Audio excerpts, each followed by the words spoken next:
Trauma can come in layers like an onion. The first layer on the outside is the first time we become aware consciously that this thing is affecting our mind, our psyche, our emotions, our body, maybe even our life. It can be repeating in other ways until we can start to face it and to shine light on it and to feel the feelings, release them and let them go. And the more that we do this, the more that we strip away those layers of the onion, and the smaller and smaller the onion of trauma gets until we can fully release it. My first memory was my first trauma, and it was parental. And I didn't even realise how much it had affected me until my late teens. And then I went to counselling to talk about two other traumas since, and I ended up talking about that first memory and having a massive realisation that it actually really badly affected me emotionally. So until that time, I'd had recurring nightmares, and dreams can be a metaphor. So this recurring nightmare had been a metaphor. When I had this realization that I actually was so much more bothered than I thought I was by this first memory, that very night I had the dream again, but this time it wasn't scary and I had full control of it, and I resolved it and I never had the dream again. So that was the first layer of the onion. The realization that actually this is a thing that is causing me a lot of pain and is affecting my life. It was the reason I became a people pleaser, that first trauma. And then time went on, and years passed, more years passed, and then spontaneous spiritual awakening. It's like a big bang of self-awareness and a huge release of emotion. And the more that I let go internally, the more it makes space for what is truly aligned within and without. So this time I became aware of so many things that had not been in my conscious awareness before. And I realised that, again, this first memory came up. Here we are with the second layer of the onion. And lots of crying, spontaneous crying. I didn't always know why I was crying at the beginning of my awakening. Some people would think, oh, that sounds like you're going crazy. Actually, no.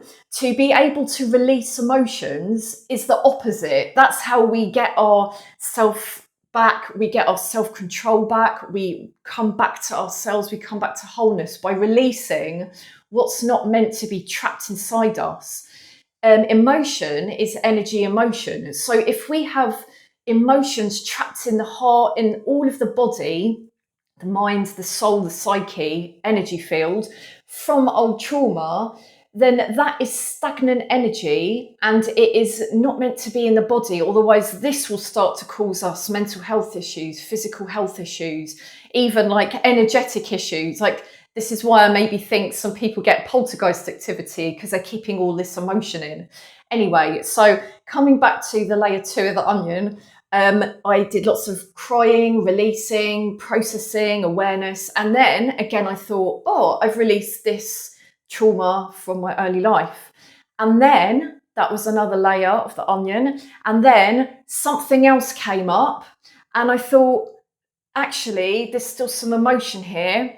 And I dealt with that, let go of another layer. And then I thought, surely now I have let go of this whole thing and I feel completely at peace with it. And then just a week ago, I was taking part in this really amazing mastermind with these amazing coaches who were just so healed and high vibrational and inspirational and full of wisdom. Someone got up to share something they had done, and I had thought about this myself, the process, and their share, I suddenly started crying because it reminded me once again of this first memory that I thought I had completely processed. So because I just started crying and I had all this emotion come up again, I realised there was another layer of the onion. It wasn't as big as the original ones. It's not ruling my life at all like it was. It wasn't causing me to be a people pleaser anymore like I used to be. but there was still emotional charge that was affecting my heart. So what I did is I just started writing. You can get a notebook and a pen, or you can use a computer and type, whatever you feel more comfortable with. I started writing, just flows of writing. Why am I still sad? What is going on inside me that's still making me feel this emotion I thought I'd processed? And I realised there was yet another layer, that I had felt so much sadness, but I hadn't really felt anger. I always feel compassion for the other person. I can see their side of it. I feel empathy for them. I can feel sad in myself, but that anger, I'd never processed that anger. So what I did is I started writing a letter as if it were to the person who was the result of this first memory and trauma. All of the things that I would never want to say to them, because I'd be scared that it might cause them to have a funny turn, because they wouldn't be able to emotionally process it, and I wouldn't want to hurt them, even though they hurt me. They didn't intend to do it. That's just the way it went. So I wrote and wrote and wrote. I got all of it out of me, the tears, the anger. I swore and swore and swore, and I wrote and wrote. And it was 2 pages long. And then what I did is I printed it off, and then I took it out on a walk with me. So, you know, it's paper, it's biodegradable, it comes from the trees, it's not going to be pollution to the environment. I went on a walk somewhere where I would be completely alone. Now, the first time I tried to do this, it was a really remote place, and person after person just suddenly appeared when I was trying to do this. So it clearly wasn't the right time. So I went out again earlier today and I did it again. I found a place and no one came. There was no one in all directions. And I just started reading the letter, imagining I was telling the person directly all of the things that still were trapped inside of me, all of the things that still hurt, all of the things I wish I could just say if I had no emotion and no empathy, the things I would say to the person, all the swearing, all the ranting, all the crying, and I got it all out. And then when I had read the whole thing and got the tears out, I ripped the piece of paper up into loads of little fragments, tiny, tiny little fragments. So getting the anger out so no one else could read what it had said. And I carried on along the path that was completely empty, thank you, universe. And as I went along the path, I scattered into the wind pieces of the letter and saying with it a mantra, something like, I release all of this to the wind. Even if this person could not be there for me, that does not define my worth.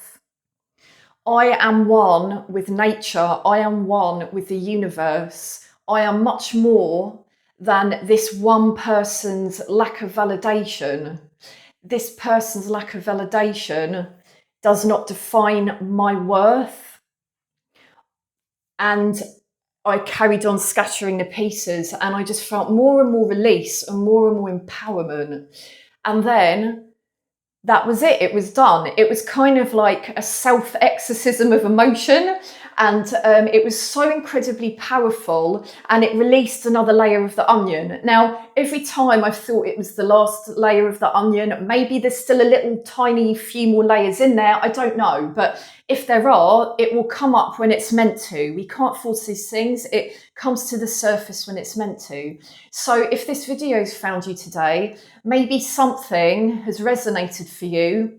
Maybe it's brought to mind an event for you, or something that still has a lot of emotional charge. And that emotional charge is trapped in your body, and it's maybe making you feel heavy, weighing you down. Maybe you see this thing in the environment, in other situations, in other people. And every time it comes up, it affects your heart and your energy, your emotion. You know, maybe you feel sad, or you feel stressed or angry. So why not try this method to see if it releases a layer of that onion for you, and see how you feel after? If you try this, I would love to know how you felt before and after, if there's any difference, how much. So drop a little comment, and see you next time. Peace out.